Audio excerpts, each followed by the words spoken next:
All right, John. So thanks for being here. Yeah, glad to be here. And we're going to just talk a little bit about your experience with Brightlook and then the transition to NVRH because we're celebrating the 50th anniversary. Well, I started working at Brightlook August the 14th, 1970. And what was your job then? Well, I got hired as a maintenance assistant. And what I did was, in the summertime, I mowed lawns, and Brightlook was all hills. So I had to mow lawns with a single lawn boy lawnmower, no gas-powered trimmers, and I had to take the lawnmower and lower it down over the hills with a rope and pull it back up again, which was good for the muscles.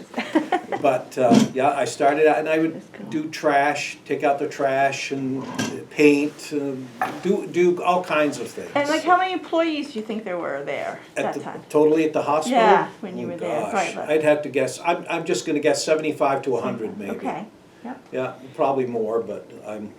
And you were telling me a story about it, or about when you had the beds that were stored in the coal bin. Some nights, I worked Sunday nights alone, and in between things it was quiet, so I'd get a call once in a while to get an extra bed, and they were stored in the coal room, the coal bin, which was down in the boiler room, which was down in back of the nurse's residence where the maintenance shop was here.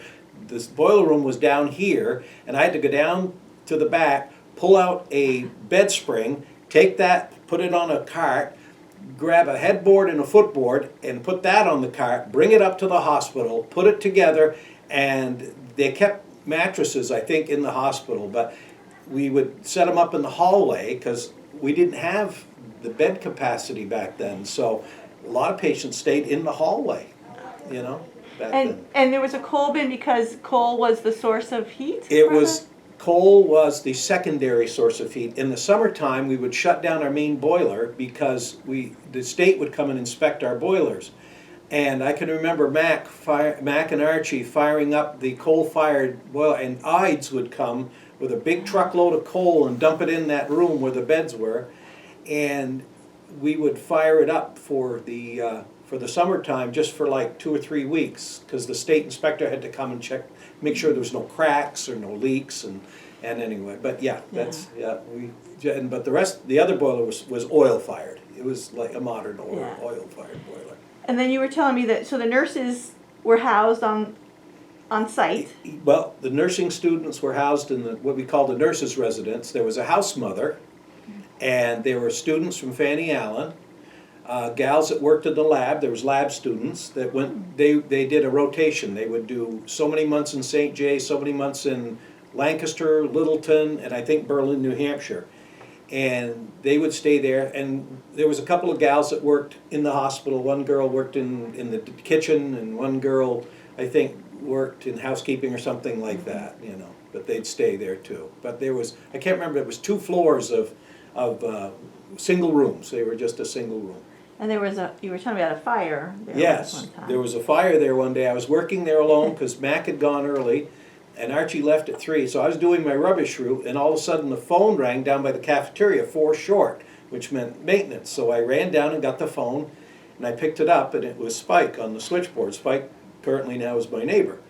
And he said, "John, there's a fire at the nursing home." And he had this very calm voice, Spike does, he still does.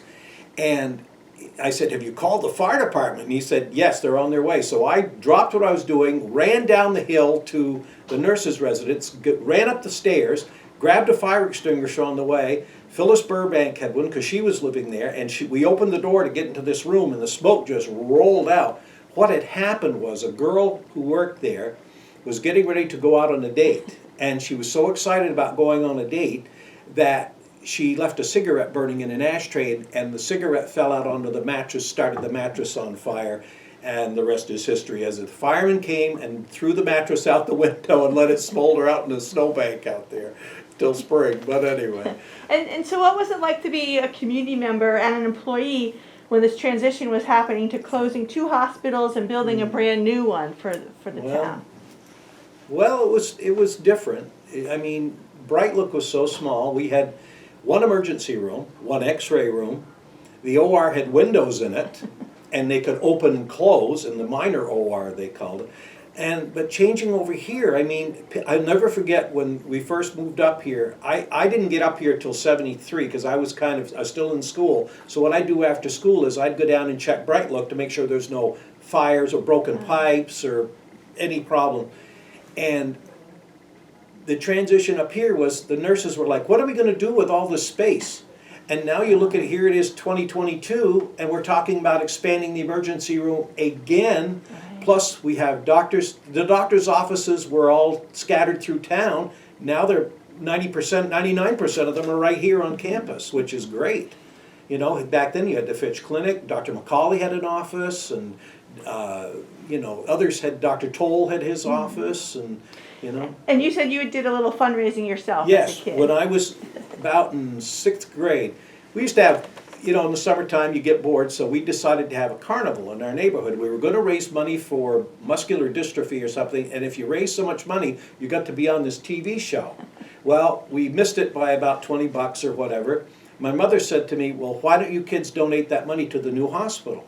So we did. And I'll never forget, I got my picture taken and it was put on the paper. And I was younger and skinnier then, but anyway, but I mean, there's a plaque upstairs in one of the rooms that says given to the children of the community, you know, by the children of the community. But it was, yeah, but it was really nice to be able to do that for the hospital here. And do you remember when this hospital opened, the first? I was not here, I was still in school, after school to make sure everything was okay. And then I called Mac and let him know that things were fine at Brightlook, and that was it. But yeah, they moved what few patients they had by ambulance up here, and you know, the rest is history, as they say. And was it sort of a big celebration for the community when the hospital opened, when NVRH opened? I think it was, yeah. I Yeah, remember sure. before they opened the hospital, I can remember seeing pictures in the newspaper of people being lined up down this sidewalk out front here, all the way into the parking lot to get a tour of the hospital. Oh. And they got a grand tour. They would take groups of 20 or 15 or whatever, and they would take them and show them everything from the emergency rooms to the, you know, the x-ray lab, all that. And they would take them around and show them all the different departments when they did that. And, yeah, it was just, but we've come a long way since then. But, and I'd just like to say, you know, it was a privilege to be here, and I made a lot of lifelong friends here, and some of, and like I said, a lot of them are my family. I'm a lay minister now, and I've sad to say I've buried some of my former employee friends and their family, and but I still have a lot of, you know, love for this place, and I want to see it succeed and grow, and you know, I just love it. I like I said, it's just unless you lived it, you don't understand it. It's like people say riding a Harley Davidson. If you've never ridden one, you don't understand. Well, if you've worked in healthcare, until you do, you don't understand. Right. But yeah, it's a great experience, and I'm glad I was able to be part of it. And I want to wish happy 50th anniversary to the hospital here. So Great, thank you very all right, much. thank you, Abby. All right.